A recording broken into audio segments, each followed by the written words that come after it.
This week, with the news of an impending change on the 5th floor here at the Garrahy Courthouse, we sit down with the man whose name has been synonymous with family court for more than a generation. Since 1987, Judge Jeremiah S. Jeremiah Jr. has presided over Courtroom 5A, hearing thousands of cases involving divorces, child custody, juvenile crime, abuse, and adoption. It is often a place without a happy ending, and one that hasn't gotten as much public attention as the state's other courts, largely because of confidentiality laws surrounding juveniles. With the exception of the occasional adoption, this is a tough court, isn't it? Oh, it sure is. Because no one's ever happy. On a divorce case, someone's paying too much, or someone's not receiving enough. Or they use the children as pawns to get even with the other party. It's just they're not happy. Jeremiah was first appointed to the bench by Governor Edward DePrete in 1986 and promoted to the chief judge's job a year later. How has this court changed over the last 20 years? Well, I think it's become more liberal. We've done same-sex adoptions. More fathers get custody. The father's rights are. It used to be no one else was fit to take a child except the mother. I think now we award custody to the father on a more frequent basis.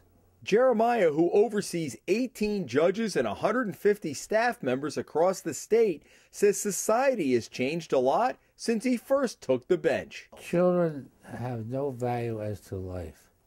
I've had kids shot because they didn't like the sidewalk they were on. I've had kids shot because they didn't care whether they didn't pay for a haircut. I've had kids shot because they owed somebody $20. That's changed. There's no respect for authority, absolutely no respect for authority anymore. Rhode Island's most notorious teenage killer, Craig Price, also prompted a change in the law, allowing juveniles to be tried as adults. Price, who first murdered someone when he was 13, was clearly a child committing adult crimes.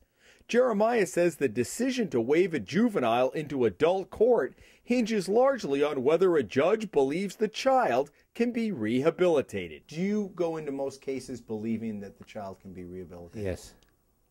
And what percentage does that not happen? Oh, I don't know, maybe 25 or 30%. Jeremiah has been criticized over the years by some who say he is too cozy with certain lawyers, using the secrecy of juvenile cases to conduct backroom deals out of the public eye.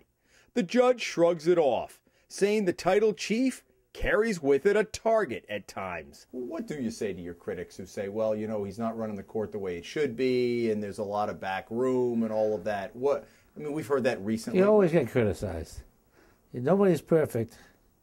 I just do the best I can.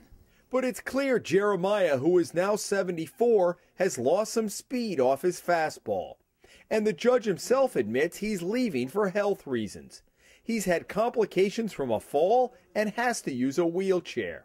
The chief, who has a career full of awards on the wall of his 6th floor office, told us when we interviewed him earlier this month he had no set date for his retirement. I told the governor I'll stay until my successor is appointed. You know, he's not the quickest with the judicial appointments. I may be here a year. Seriously? I don't think I will be, but I may be here a year. Have you told the governor to pick up the pace? Yes. But last week, he announced he's leaving at the end of June. The Hummel Report has since learned that Jeremiah may be leaving sooner rather than later because of several complaints pending against him before the state's Commission on Judicial Tenure and Discipline. His retirement would, in effect, end those complaints. Whatever the reason, he's already begun the process of going through more than 2 decades of paperwork and memories, preparing for his departure. What advice do you have for your successor who sits in your chair? You have to be compassionate. This court is half law and half common sense. And you have to be compassionate and understanding. What are you going to miss most? Working with kids and a great staff. I have a great staff.